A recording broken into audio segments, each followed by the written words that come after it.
won by Nduku, incidentally, on the line from Gebramedin. 350 to 350.02. Both of them getting season's best, but a 349.22. Very, very good run indeed. And it sets the scene for the final track race of the evening, the men's 100 metres. Usain Bolt, Asafa Powell, and the two principals. There's a sprinkling of British athletes in there as well. And really, they will find it tough indeed, and they expect it to be tough. They really do. Mark Lewis Francis and Marlon Devonish, two British athletes. Lerone Clark, the other Jamaican, along with Usain Bolt and with Asafa Powell.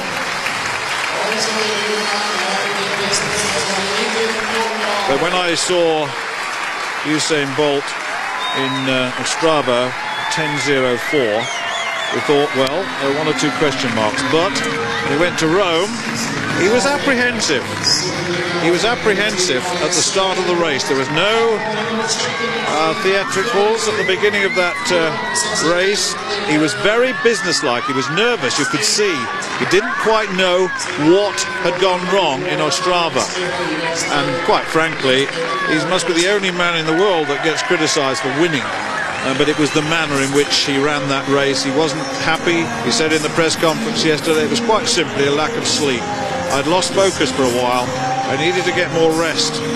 His commercial antics, of course, over the winter are there for you to see, and they are substantial. And of course this is the time when you have to start concentrating on the business ahead, and he's doing that right now.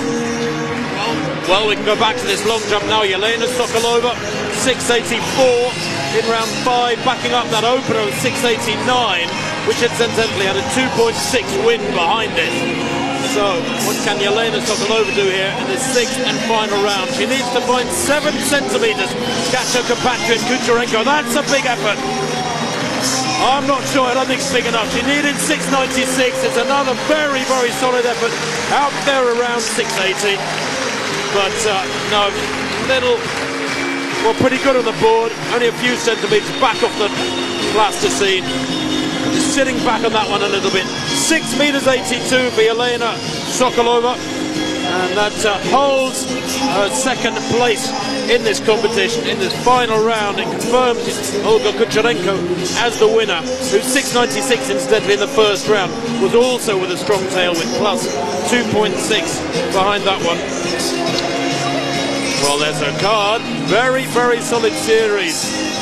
Shame really the best of them was wind assisted. And here is the competition winner, Olga Kucherenko, passing that 5th round effort with the 1st and 3rd round efforts her best. Indeed, you can see how the wind was blowing pretty strongly early on in the contest, and then easing off.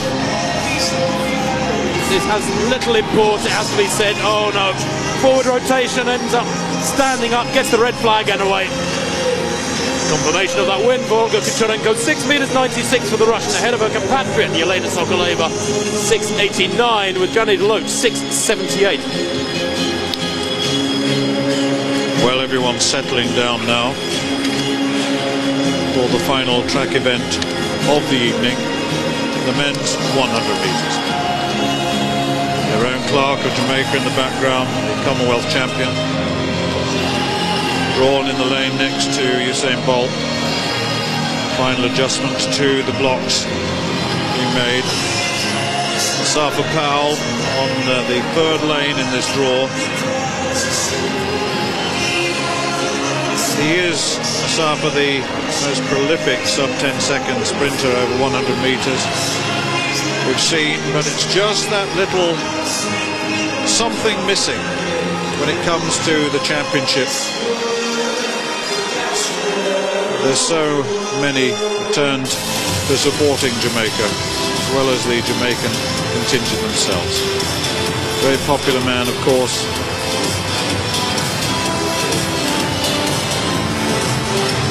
World Championship final showed he was human, disqualified, judged to a false starter.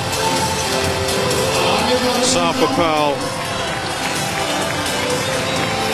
won in Shanghai, 2nd in Rome behind Bolt, 2nd in Doha behind Gatlin. He's run the fast times, this man has won the fast times and won the championships.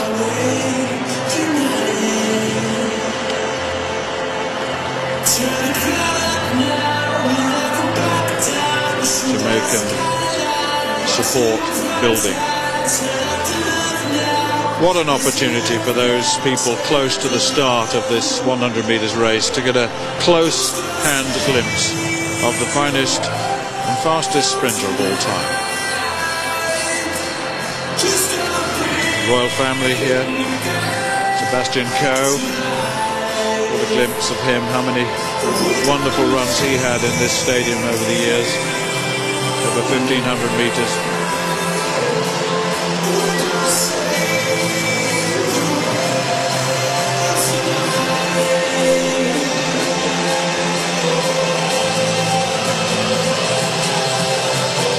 I wonder what thoughts are going through their minds.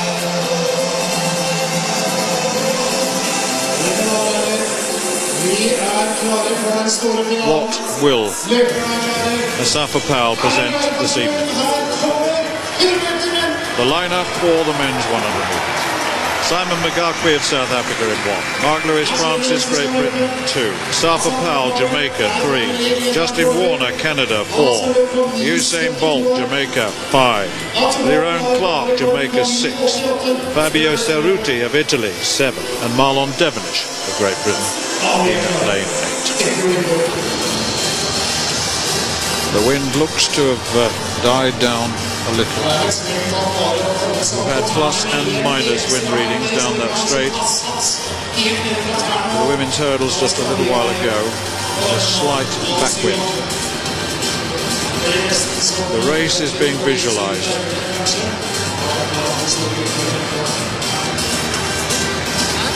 Stuart, what I think is interesting of South Africa. Tim just going into lane 1. Stuart just is the man in between Bolt and Powell, who we understand is a very fast starter, and I just wonder if he'll be the ointment mix that'll create some really interesting chemistry here. Simon McGarkey of South Africa then. Best of 10.06 set this season. Mark Lewis Francis of Great Britain, European and Commonwealth silver medalist in 2010. Disappointing 2011. He's got the second lane. He's next to Asafa Powell.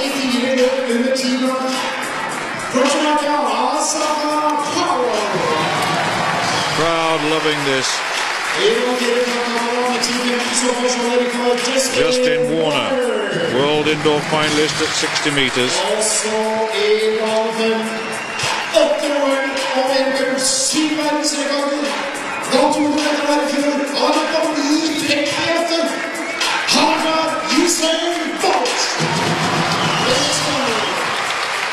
A man who needs no introduction whatsoever.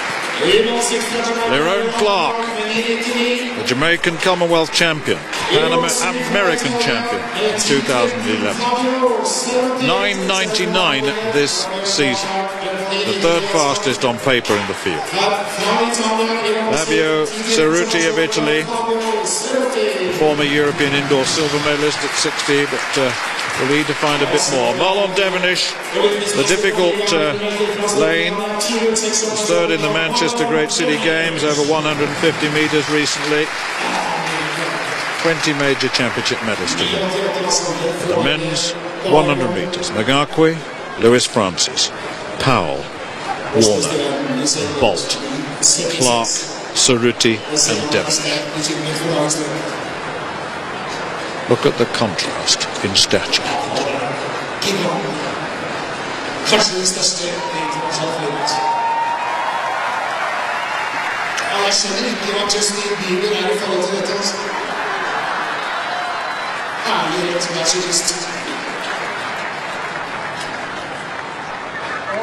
Looks more relaxed tonight than he did in Rome.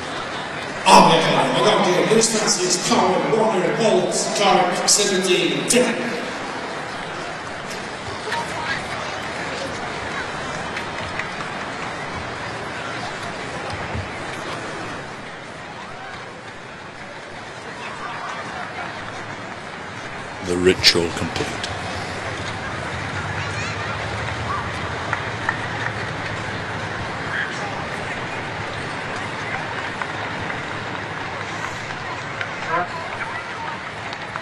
Mark Lewis Francis has committed the most blatant false start, and that is a shame. It was an opportunity for him to get back into some form of running, but of course in his mind he's thinking, Usain Bolt, Asafa Powell, I need to get away quick. Strange, isn't it, Stuart? There is this unforgiving rule, one full start and that's it, you're disqualified, and Mark Lewis Francis, I don't think is going to stick around even to be shown the red card. Garquay, Lewis Francis gone now in lane 2. Powell, Warner, Bolt, Clark, Cerruti and Devonish. Called again.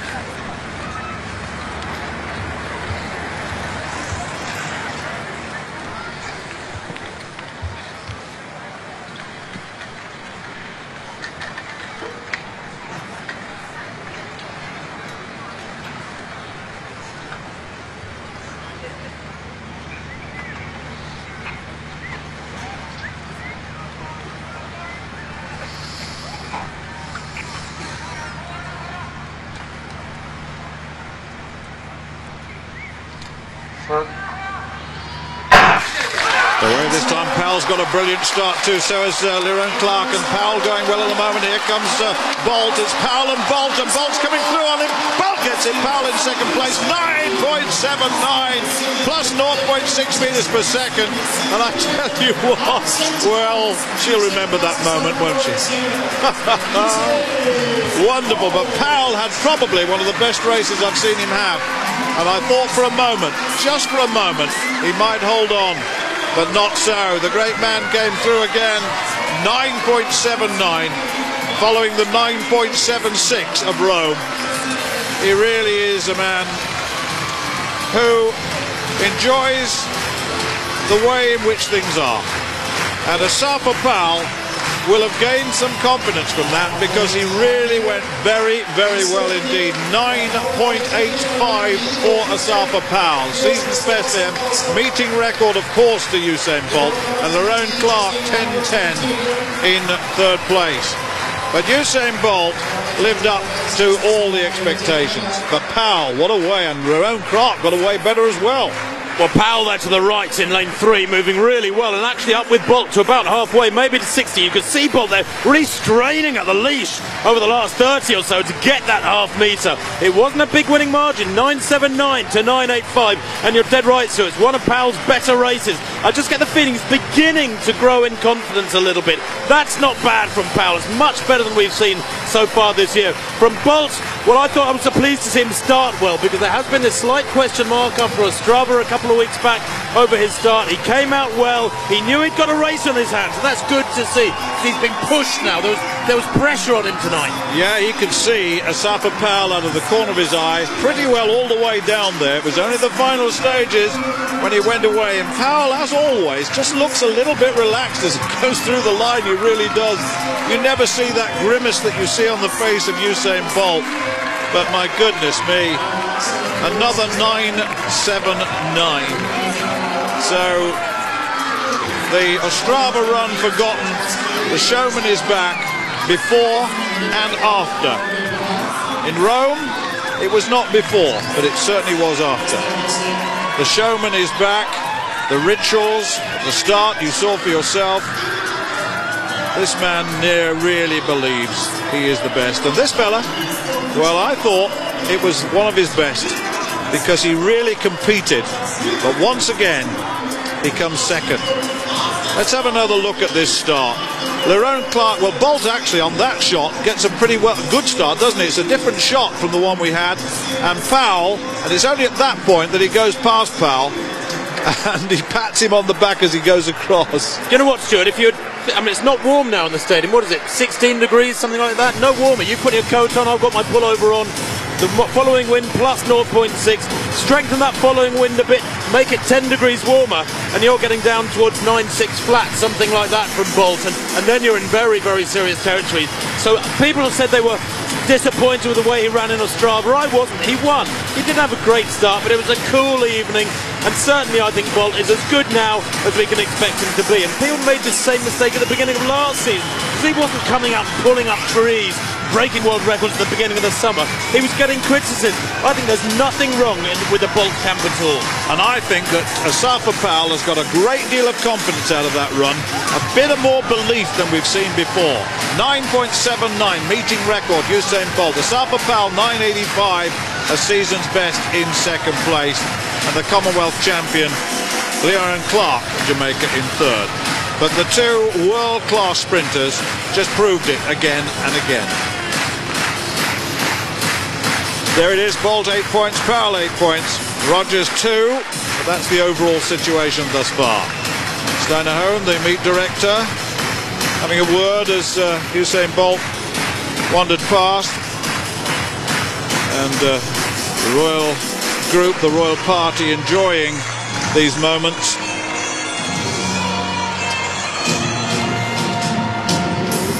Well, confirmation of Asbel Kiprov's comfortable victory there with the world leading time in the mile, 3:49.22, ahead of Indiku and Gebramedi. Time's quick all the way down to 8th place and further, 3:50 great from the 17-year-old. Well, only 4 other athletes have gone as quick as Bolt ran here tonight in history, can you believe, even though by his standards it might have been a somewhat run-of-the-mill performance, but he's sending them home very happy indeed, is this man. Some people say a great deal rests on his shoulders, perhaps more than the sport should be really expecting to, but he takes it with aplomb. He takes it with consummate ease, quite frankly, because he enjoys himself. I'll tell you what is special about Bolt. He ensures he gets fun out of his sport as well, and all too many athletes forget that. He enjoys himself out there, doesn't he? Does the hard work and then smiles. Doesn't go away and overthink things. He will remember back to Daegu last year when it comes to the Olympic Games, and he will think very carefully. But he is human after all, but really, what a performance. Well, that concludes the Bislett Games of 2012. 5 world-leading performances, 2 meeting records, the latter of them in that 100 metres from Usain Bolt. Amongst the various winners there tonight from the 8 world champions on display. Of course, the New York Diamond League is in 2 days' time. That's followed by a 3-week hiatus in the Diamond League Series, which includes many national championships in that period, and of course the European Championships in Helsinki, where several of these athletes will of course be involved. But it's been another very